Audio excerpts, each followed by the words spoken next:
But I've really encouraged you to say, the people who deserve your forgiveness the most are your family members. Your wife, your husband,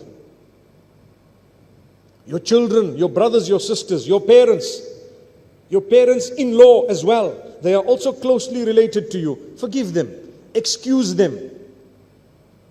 And when we say forgive, we don't mean don't do something about it.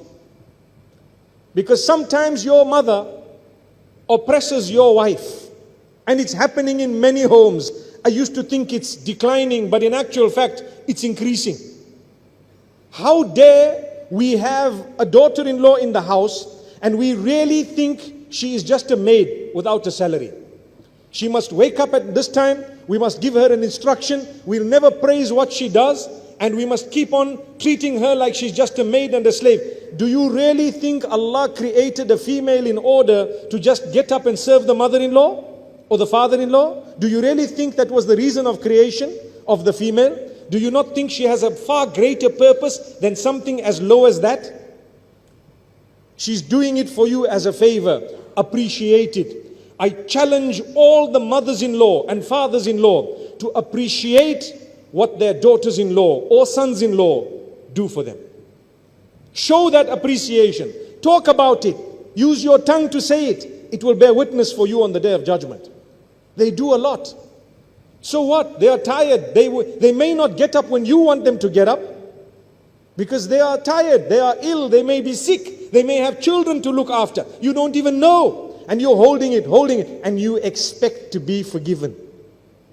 You expect to be forgiven. How? Be kind with your words, my beloved brothers and sisters. And we have the opposite problem as well. And that is, where these young people get married, and after that, they divorce their parents.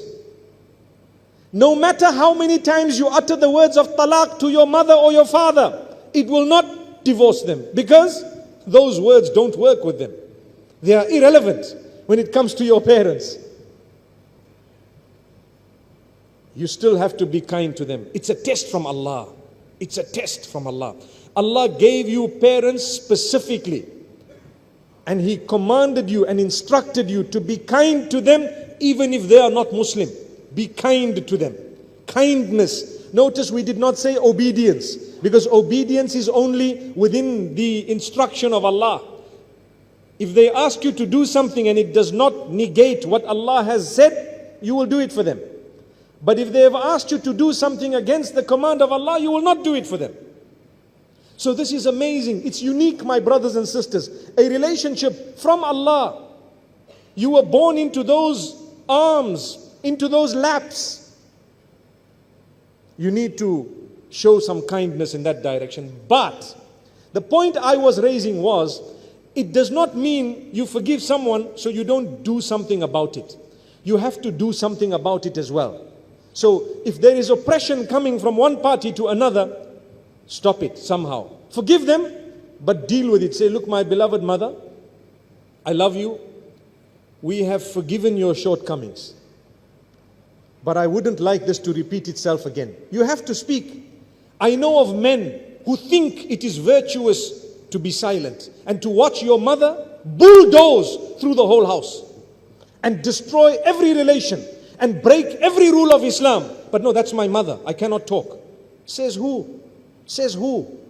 Which verse of the Quran says do not swear meaning do not stop someone who is swearing? Which verse of the Quran says you must allow your parents to oppress everyone and anyone under your guardianship? Your wife is under your guardianship. Be careful. Deal with it kindly. You have been asked to be kind. Kind. So speak to your mother with a smile, with kindness. She might explode. She might get angry and upset. You keep smiling because that's your duty. But keep saying what you have to, because you have to say it. You are the guardian of your spouse. You have to say it, whether you like it or not, whether she likes it or not, whether he likes it or not, whether anyone likes it or not. You have to say it when it's your duty to say it.